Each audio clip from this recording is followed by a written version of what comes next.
So to start off, first thing I'm going to check is the base and the fence to see what we're working with there. You want to have a good straight edge for this.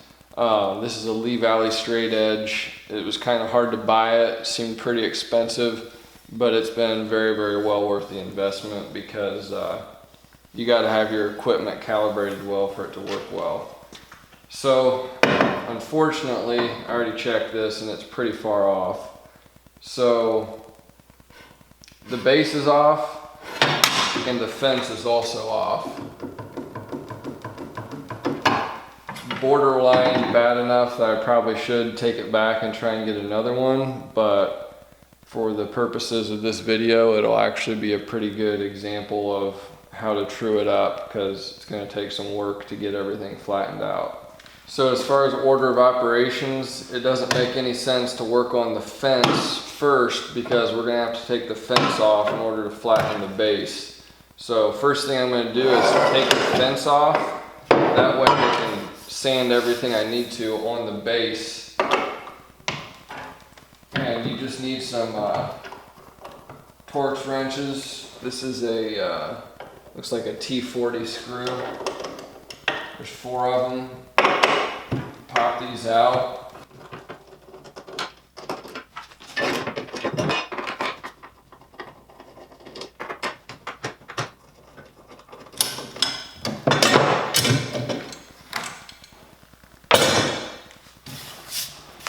So now the fence is off and we can see what we're going to be dealing with here. So to start off, you can get a pretty good idea of what you're working with just by getting down at eye level with the straight edge and looking at the daylight through. So I can see that my pivoting base here is lower than the sides by about 10 thousandths, going by my feeler gauge here, which is pretty significant.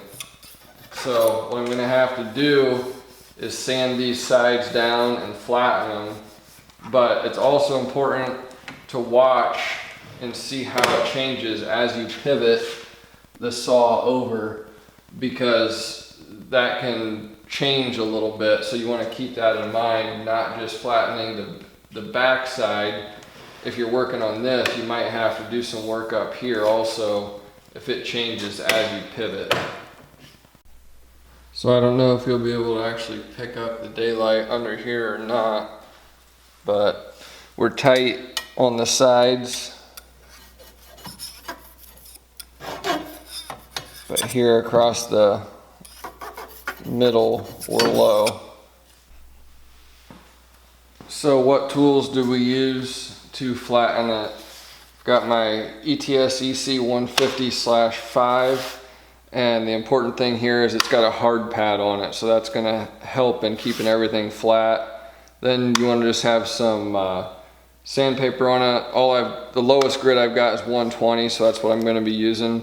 Could probably use 80 grit, and I'll take the bulk of it off with this, and then keep checking obviously very periodically. And then this is the flat stone for sharpening my sharpening stones. And then I'll just take some sandpaper, put it on the underside of it, and then we'll go over it to get it nice and flat. So like I said, this will take the bulk of it off. You just want to, it takes a little while, but you don't want to do too much at a time because obviously you can't put any back on after you take it off. And I'm going to emphasize right here again that you can't put any material back on after you take it off. So it's a good idea not to get too carried away and keep checking it periodically, and keep the sander moving. That way you're not focusing just on one area.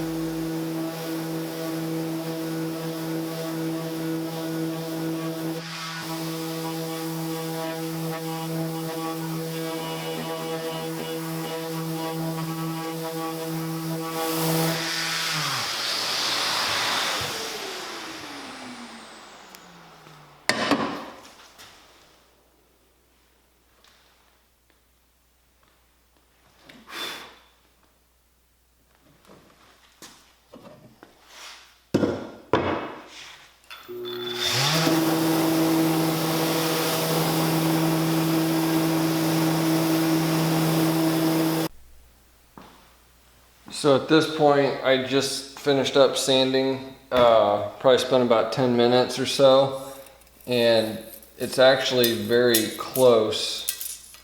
Now I'm actually hitting more in the center.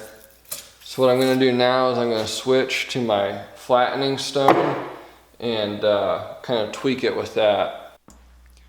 This is the stone that you use to rub against your other sharpening stones to flatten them. That way you can make sure you're putting a straight edge on your blade. And I did check this with the Lee Valley straight edge each time, and it's always dead flat. So you pretty much just want to keep really even pressure. And it just kind of helps even things out, whereas the sander wouldn't be as precise.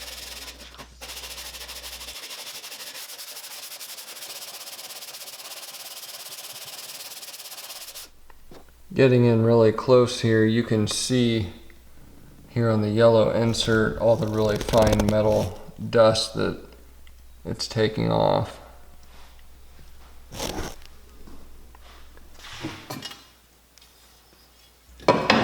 Guys, just keep in mind, if this seems excessive, that you cannot calibrate a saw doing a 4 or 5 cut test with a base that is not flat, because you can calibrate it on the left side to perfection, but then whenever you move over to the right side, it's going to be off.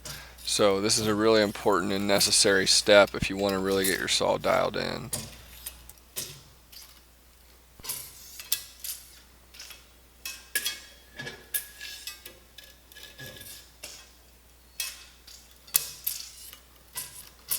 So I can actually, this is the smallest shim that I've got. It's actually a little bit high right here now. So I'm just going to work that by hand a little bit, try and flatten that out, get it perfect.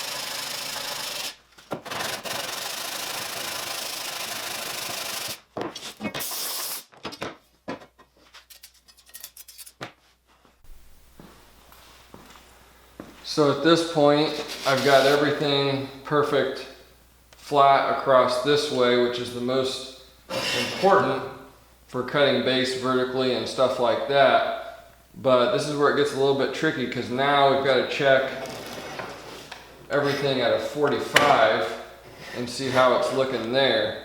And sometimes the base can be a little bit wonky and be throwing things off a bit.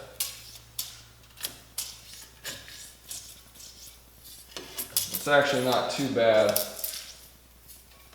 Might be a little bit higher right here. Take a little off.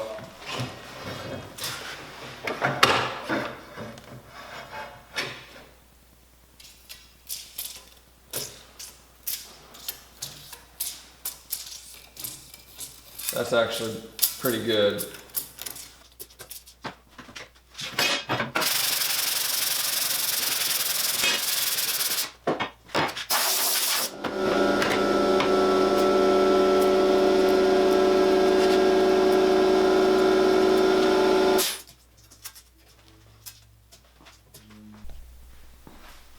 So at this point, it's about as good as it's going to get. This is 2/1000ths.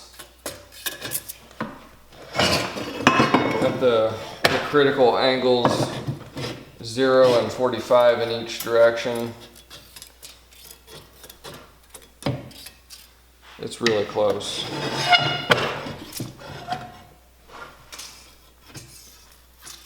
It's easy to get it perfect on one plane if you're just going straight, but whenever you have to start pivoting this, it kind of makes it hard to get everything I mean, down to nothing.